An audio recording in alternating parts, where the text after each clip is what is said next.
بلوچستان میں یہ واقعہ پاکستان کی تاریخ میں پہلا واقعہ ہے اس طرح ہوا. ویسے تو ہم دھماکے سے تو شہید ہو جاتے ہیں. 4 دن سے 28 بسیں ابھی تک لاپتہ ہے. 3 بسیں فقط بلوچستان پہنچی. 250 سے زیادہ افراد مقتول اسیر اور دریا میں پھینکے گئے ہیں. ابھی تک ان کا کوئی پتہ نہیں.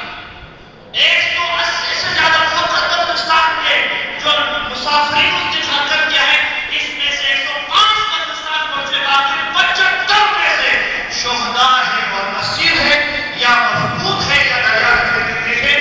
جن کا کم از کم 150 افراد ابھی تک لاپتہ ہیں. اور حکومت اور انتظامیہ نے موبائل سسٹم بند کر رکھا ہو. کوئی رابطہ بلوچستان اور دوسرے علاقوں میں نہیں ہے. جن کے 14 دن ہے کرفیو نافذ ہے. ہر گھر میں پانی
میں شامل ہوتا ہے. درود بھیجو.